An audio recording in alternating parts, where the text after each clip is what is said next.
We've all seen those dramatic police chase scenes in movies, but what happens when the chase is in real life and the stakes are high? Put your hands behind your back.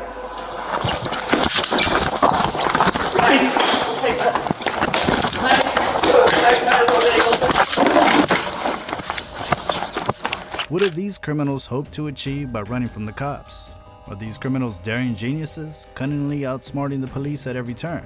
Or are they simply desperate and reckless individuals making impulsive decisions? Brace yourselves as we dive deep into some jaw-dropping instances where criminals try to outsmart law enforcement, with heart-stopping moments that'll leave you on the edge of your seat. Here's a mind-breaking story that unfolded in a Walmart in Alaska. Meet Josie Ammon, a 30-year-old individual who allegedly committed a heinous act in Walmart back in May of 2021. Reports suggest that he followed a child, and when an opportunity presented itself, he assaulted her. It's truly chilling to think that such acts happen in broad daylight, isn't it? But wait, it gets even more intense. The brave child wasted no time and immediately informed her mother about the horrifying incident. The situation escalates as the mother goes full-on superhero mode, chasing the suspect through the store. Unfortunately, it seems like Mr. Ammon wasn't ready to face the consequences just yet. He makes a hasty getaway in his trusty pickup. Now here's where the plot thickens. 5 months later, the police were hot on the trail of this suspected criminal. They were determined to bring him to justice and end this once and for all. So they headed to Josie's day job to confront him. It's you today, or do you got help? It's just me for the moment. Okay. Does the name Josie ring a bell? Yes. Is he here? Yes. Okay.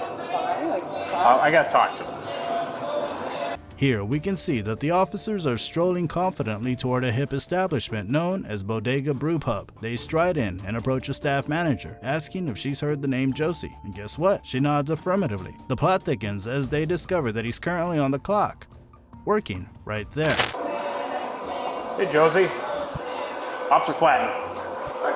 This was a little bit more urgent for me, so I decided to just come down and talk to you. And now, here comes the moment we've all been waiting for. Josie makes his entrance, but oh boy, he looks anything but relaxed. As we watch the video unfold, we can see Josie's body language revealing a lot about his inner turmoil. At the Walmart where you got chased out of the store? No. No? Okay. So we've got video of you getting chased out of Walmart by a mom. I would doubt that. Huh? His wide static stance suggests tension, like he's trying to stand in ground, but isn't quite succeeding. And did you notice how he's trying to maintain a poker face, keeping his facial expression as neutral as possible?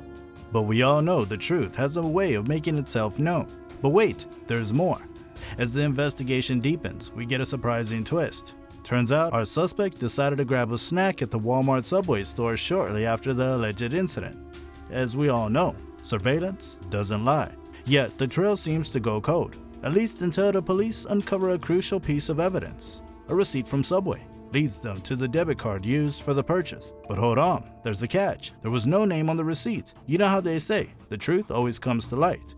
Well, in this case, records obtained under a subpoena pointed right at Ammon, implicating him in the alleged incident.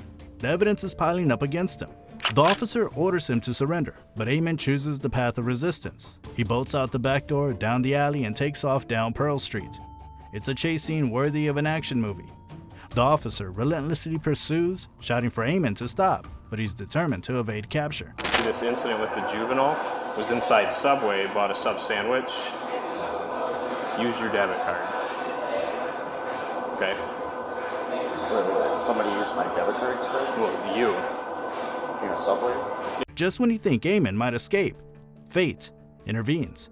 He slows down at the intersection of Pearl and 3rd Street, and that's when the officer sees the opportunity. Grabbing the back of Ammon's t-shirt, the officer finally takes him into custody. The showdown has come to an end, but the story doesn't end there. After his arrest, Ammon makes a puzzling statement to the officer, saying he's sick and in need of help. What could he mean? Is he referring to his physical health, or is there something deeper going on? We're left wondering about the man behind the alleged crime. Now folks, here's a crucial lesson. Resisting arrest comes with its own set of consequences. It's not a misdemeanor you should take lightly. Ammon might find himself slapped with a hefty fine of up to $10,000 or a potential prison sentence of up to 9 months. And the charges? Well, they're nothing to be taken lightly. Josie got hit with a first-degree sexual assault charge for what he did to a child under the age of 13.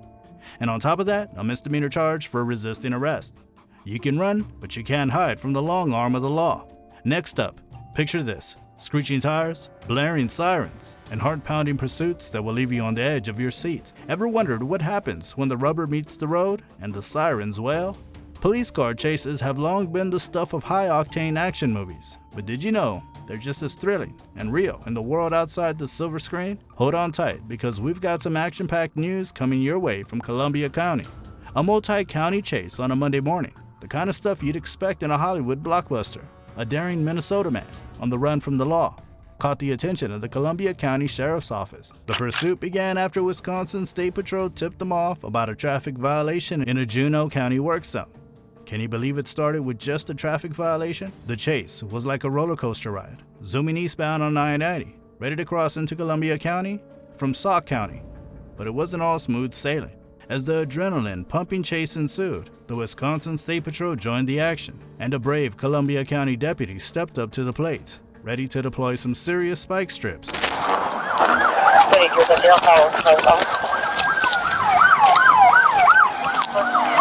Tense moments hung in the air as Michael's vehicle swerved dramatically to avoid a head-on collision with the fearless deputy. Close call, huh?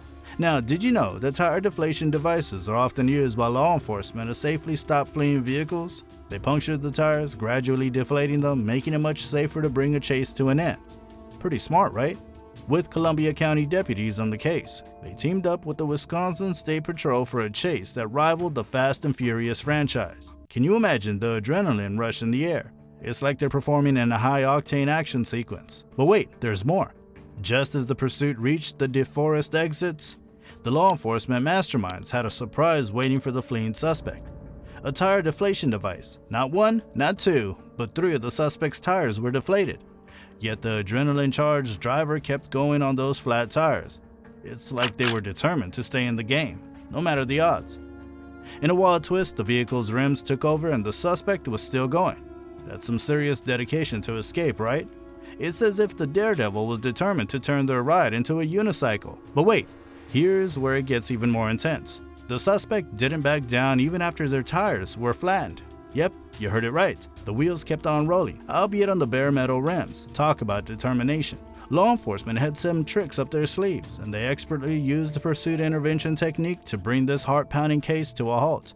A stunning maneuver, a synchronized dance of precision and skill, and bam! The vehicle came to a stop at the intersection of I-90 and CTHV in DeForest. Taking the exit at unsuccessful. 532 just hit a dome at speed under 35. It is successful. Vehicle is in the ditch. Driver's getting out. With hearts pounding and tension rising, the driver pulled off an impressive stunt, vaulting over a guardrail and sprinting across a bridge. Get on the ground! Get on the ground! But, as fate would have it, the long arm of the law was relentless, and the pursuit reached its thrilling climax when he was promptly apprehended, bringing an end to this nail-biting chase. Now, the identity of the daredevil behind the wheel has been revealed: 26-year-old Michael Scott Payne, all the way from Indianapolis, Minnesota. And that's not all, folks. Payne is now facing additional charges here in Columbia County. Hold on tight. We've got first-degree recklessly endangering safety and fleeing and eluding an officer on the list. Looks like he's quite in a pickle now. But now, imagine this. The very witness who was supposed to help solve a case turns out to be the killer all along. Can you believe it? If not, then click the link on your screen to dive into our next video, where detectives realize the shocking truth about the witness turned killer.